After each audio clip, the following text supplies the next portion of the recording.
নমস্কার বন্ধুরা, আমার নতুন চ্যানেলে তোমাদের স্বাগত। আমি আজকে বানিয়ে নিচ্ছি এগ স্যান্ডউইচ। এটা সকালে মর্নিং ব্রেকফাস্টে খুব ভালো যায়, আর খেতেও যেরকম ভালো সেরকম হেলদিও।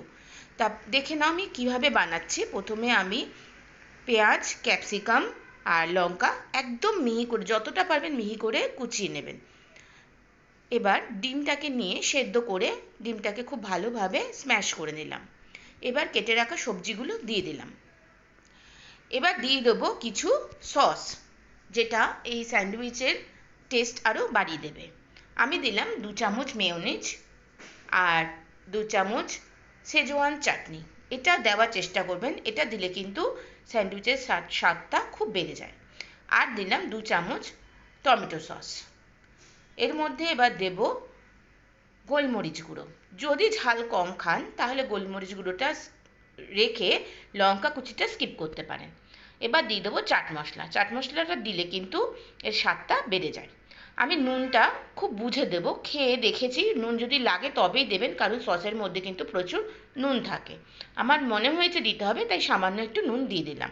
এবার ভালো মতন মেখে নিলাম। এবার 4টে ব্রেড নিয়ে নিলাম।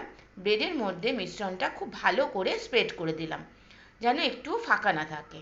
এবার এর উপরে আরেকটা ব্রেড দিয়ে একটু চেপে দিলাম, যাতে ভেতরের স্টাফিংটা বেরিয়ে না যায়। এবার আমি একটা তাওয়া বসিয়ে নিলাম। তাওয়াটা ভালো করে গরম করে নিতে হবে। তাওয়াটা ভালো করে গরম করে নিয়ে তার মধ্যে আমি বাটার দিয়ে গরম তাওয়ার মধ্যে বাটারটাকে একটু ঘষে নিলাম। সব জায়গায় বাটারটা ছড়িয়ে গেল। এবার পাউরুটি স্লাইসগুলো আমি এর মধ্যে দিয়ে খুন্তি দিয়ে খুব ভালো করে চেপে চেপে দিয়ে দিতে হবে।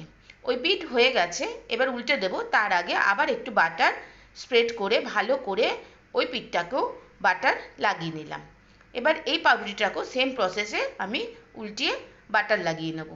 এইভাবে চেপে চেপে খুব ভালোভাবে সিম করে কিন্তু জিনিসটা ভাজতে হবে, না হলে কিন্তু পাউরুটি পুড়ে যাওয়ার সম্ভাবনা থাকে, তাহলে কিন্তু খেতে ভালো লাগবে না। এবার নামিয়ে নিয়ে সুন্দর করে কেটে পরিবেশন করলেই রেডি আমাদের এগ স্যান্ডউইচ। একবার বানিয়ে দেখো, যেমন খেতে সেরকম স্বাদ। আমার তো এইভাবে স্যান্ডউইচ খেতে খুব ভালো লাগে। তোমরা কীভাবে স্যান্ডউইচ খাও আমাকে একটু জানিও প্লিজ। আর যদি আমার এই রেসিপিটা ভালো লাগে তাহলে অবশ্যই একটা লাইক, একটা কমেন্টস করে যাবেন, আর সাবস্ক্রাইব করে যাবেন।